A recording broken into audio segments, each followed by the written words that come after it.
히알루론산 필러가 처음 생겼을 때 굉장히 센세이션한 일이 있었는데, 우리나라로 치면은 가장 수요가 많았던 부위가 어디였던 것 같아요? 바로 네, 안녕하세요. 오늘 카메라를 켠 이유는 시술의 역사를 좀 알고 싶은데,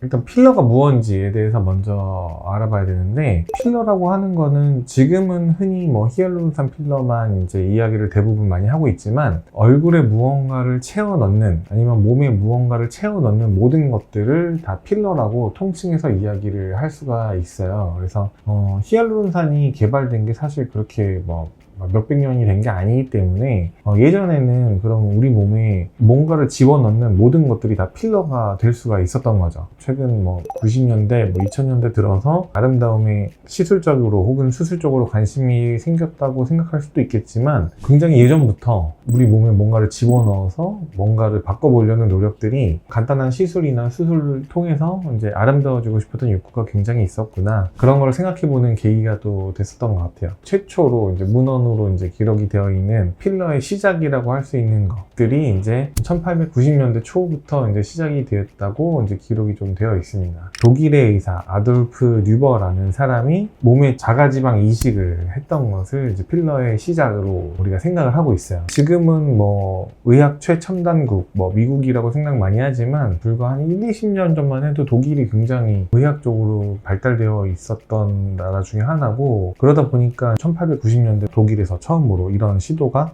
있었던 것 같습니다. 처음에 지방 이식을 했는데 잘 이렇게 수술로 잘라서 넣어서 이렇게 그냥 다시 집어넣고 이 정도 수준이었겠죠. 그러니까 이게 잘 넣기가 힘들고 모양을 만들기도 힘들고 지방을 채취하고 다시 넣는데 수술 자국도 많이 생기고 흉터도 생기고 하다 보니까, 이거를 조금 더 심플하게 하기 위해서 아이디어들이 많이 나왔을 거고, 한 20년 정도 뒤 1911년도경에 브루닝 박사가 주사기를 이용한 지방 이식을 이제 시작했다라고 처음으로 나왔어요. 이분이 지금 현대적인 방식, 이식할 부분을 이렇게 째서 직접 집어넣고 다시 꼬매는 그런 방식이 아니라 구멍을 조그맣게 내서 바늘을 통해서 지방을 주입하는 이제 그런 방식이 1911년도, 무려 110년 전으로부터 이제 이런 방식이 최초로 시도되었다. 그 이후에 이제 지방을 또 빼고 넣고 막 하다 보니까 이제 불편하잖아요. 아무래도 이제 한 번 더 채취를 해야 되고 뭐 하니까, 자가 조직이라고 하는 것들이 자가 조직 말고 뭔가 넣을 게 없을까, 이제 이런 고민들을 이제 많이 했던 것 같아요. 그래서 그 당시에 굉장히 많이 이제 상용화되었었던 이제 파라핀이라는 제품을,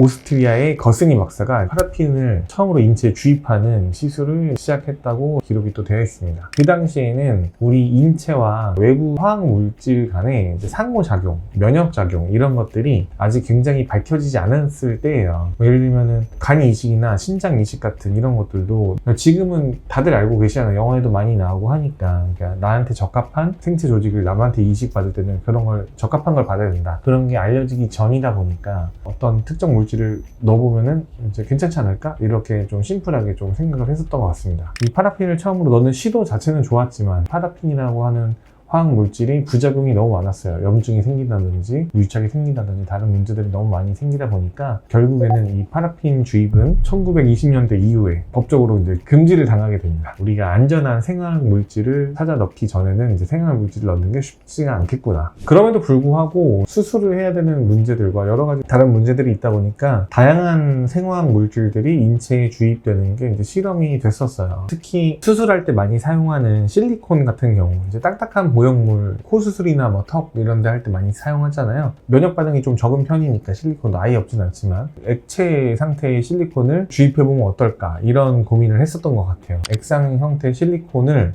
필러로서 주입하는 시술이 한 1960년대에서 80년대 정도 사이에 많이 좀 유행을 하게 됩니다. 하지만 이것 역시 실리콘도 완전히 묵은 상태, 뭐 이런 것도 만들기가 쉽지가 않고, 또 유화되어 있는 상태다 보니까 어떤 공업용 오일이나 이런 것들이 또 혼재돼서 들어가다 보니까 다른 부작용들이 이제 많이 발생을 했죠.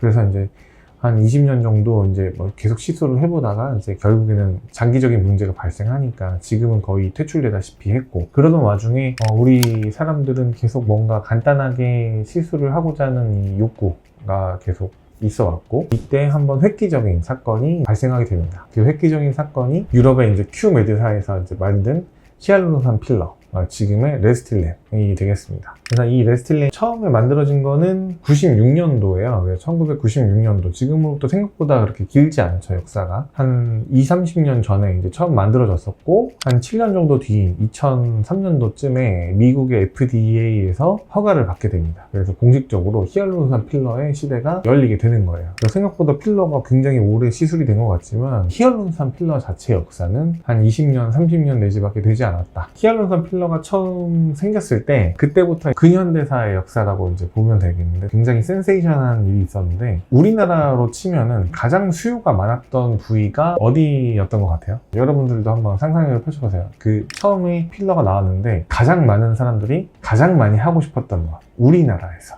바로 코입니다. 실제로 코 수술을 대체하기 위한 시술로서의 필러 시술이 굉장히 많이 시도가 되었어요.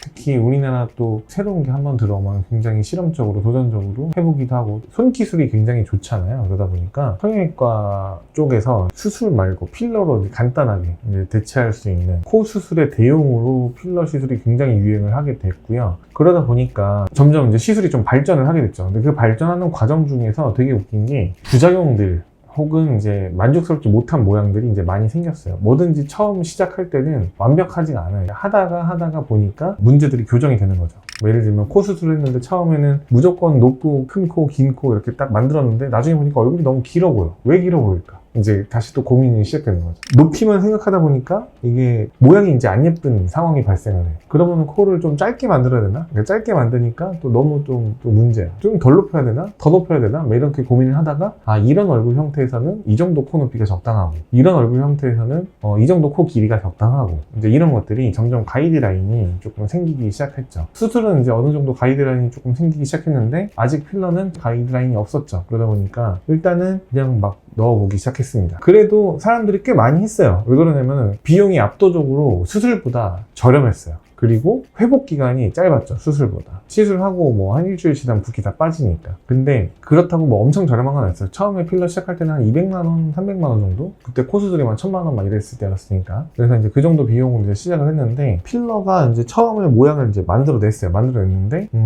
별로 안 예쁜 거예요. 왜 안 예쁠까? 그래서 코 수술하는 모양들을 이렇게 만들어 보자 해서 이제 코 수술에 준하는 모양으로 조금 만들기 시작하면서 이제 좀 자리가 잡혔는데, 근데 좀 시간이 지나다 보니까 필러가 모양이 좀 변하는 거야.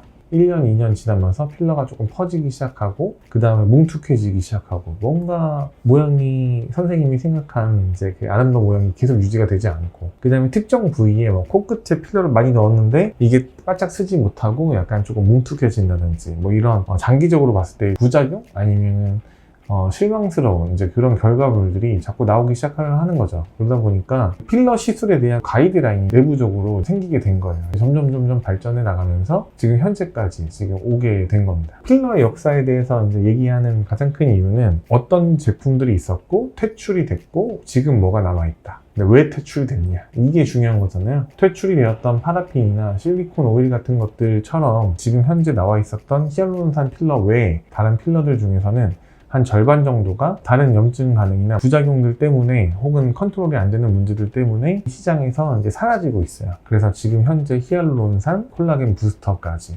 그렇게 발전을 해서 이제 여기까지 왔다.